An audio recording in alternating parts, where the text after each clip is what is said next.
আসসালামাইকুম। Hello everyone, কী অবস্থা, কেমন আছেন? আশা করছি আল্লাহ তাআলার রহমতে খুবই ভালো আছেন। আমি আল্লাহ তাআলার রহমতে খুবই ভালো আছি। তো বরাবরের মতো আমি আপনাদের মধ্যে চলে আসলাম নতুন আরও একটি ভিডিও। আজকের ভিডিও টপিক হচ্ছে গরমে কীভাবে কবুতরকে আপনি সুস্থ রাখবেন। কারণ গরম কিন্তু অনেক বড় একটা সমস্যা। গরমে কীভাবে কবুতরের খুব ঠিক থাকবেন, কীভাবে কবুতরকে গরমের সময় ভালো রাখবেন, সেই বিষয় নিয়ে আমি আপনাদের মাঝে আজকে বিভিন্ন ধরনের টিপস এবং বিস্তারিতভাবে আলোচনা করব। ঠিক আছে? কবুতরের গরম থেকে বাঁচার জন্য সর্বপ্রথম আপনাকে যেটা করতে হবে সেটা হচ্ছে আপনার কবুতরের খোপের যে গঠনটা সেটা ভালো থাকতে হবে। ঠিক আছে? খোপের জিনিসটা ভালো থাকতে হবে খুব।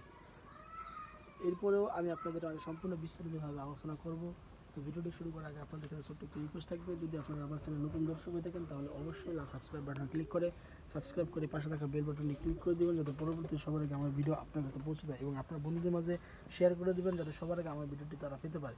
তো চলেন ভিডিওটি শুরু করা যাক। কবুতরের গরম থেকে বাঁচার জন্য আপনাদের সর্বপ্রথম যে জিনিসটা করা লাগবে সেটা হচ্ছে কবুতরের খোপটা ভালো রাখতে হবে। কারণ গরমের সময় আপনার খোপটা যদি ভালো থাকে, যদি শুষ্ক একটা স্থানে থাকে, ঠিক আছে, কবুতরের খোপটা যদি শুষ্ক স্থানে থাকে সেক্ষেত্রে আপনার রৌদ্র বেশি পড়বে না, আর সেক্ষেত্রে আপনার কী হবে, কবুতরকে ভালো থাকবে। আর গরমের দিনে কবুতর বেশি ছাড়বেন না। ঠিক আছে? গরমের দিনে কবুতরগুলো একটু সামনে জায়গা রাখবেন খোপের, সেক্ষেত্রে কবুতরগুলো সামনেই রাখবেন, দূরে রাখবেন না। সেক্ষেত্রে আপনার খুবই সুবিধা হবে, কবুতরগুলো রৌদ্রে বেশি পাবে না এবং বেশি সমস্যা হয়। কারণ রৌদ্রের কারণে কিন্তু অনেকগুলো সমস্যা হয়ে থাকে।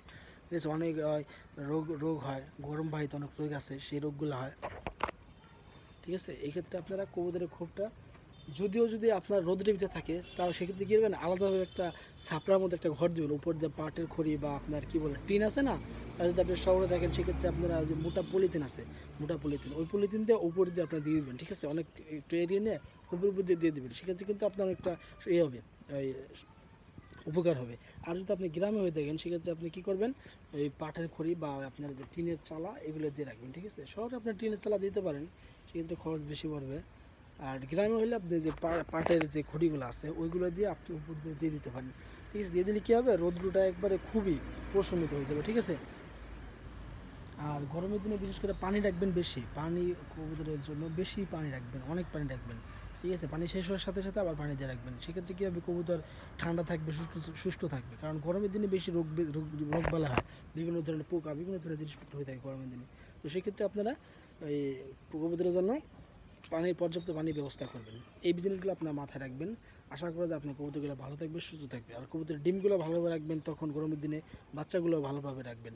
ঠিক আছে? কারণ এই সময় বাচ্চার ডিম কম ফুটে, বাচ্চা কম হয়, বাচ্চার সমস্যা হয়, বিভিন্ন ধরনের সমস্যা হয়ে থাকে। তো এই গরম সময়টা আপনার সুন্দরভাবে থাকবেন। ঠিক আছে? তো দেখা হচ্ছে এই পর্যন্ত আজকে ভিডিওটি, দেখা হচ্ছে পরবর্তী কোনো ভিডিওতে। ততক্ষণ পর্যন্ত ভালো থাকবেন, সুস্থ থাকবেন। আল্লাহ হাফেজ।